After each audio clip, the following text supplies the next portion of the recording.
What's up, everybody? It is Fight Week again, live this Saturday night from the sold-out Madison Square Garden Arena in New York City. Without a doubt, the baddest middleweight championship fight we could make. Israel Adesanya versus Alex Pereira. Also on the card, the co-main event for the women's strawweight championship, Carla Esparza versus Weili Zhang, and Dustin Poirier versus Michael Chandler. Couple of things I want to point out before we get started. The early prelims are on UFC Fight Pass and ESPN Plus. They start at 6 o'clock on the East Coast. The prelims are on ESPN News and ESPN Plus, and the main card starts at 10 o'clock on ESPN Plus pay-per-view. Couple of fights you might not know about.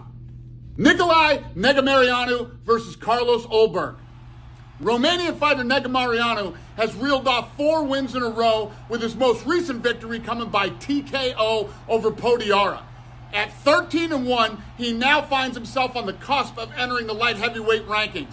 Nikolai has a very aggressive fighting style, loves to move forward, and constantly applies pressure, all of which has led to 11 of his 13 wins by finish.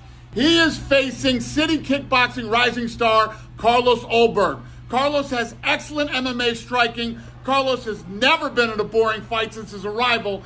And with an equally aggressive dance partner, this will be a cannot-miss fight. Another fight you might not know about.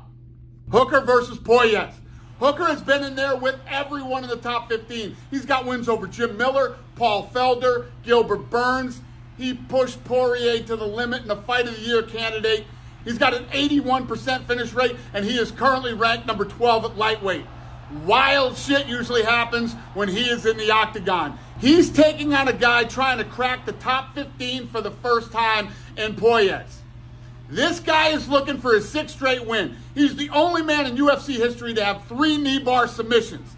In his last fight versus Clay Guida, he pulled one out of nowhere.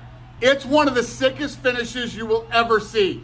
He's earned the shot with a guy like Hooker with how he's been winning, but this is the biggest step up in competition, and he's on the main card in Madison Square Garden. We're going to find out if this guy finally deserves a number next to his name on Saturday night. Ladies and gentlemen, this card is without a doubt the card of the year. If you don't know, now you know.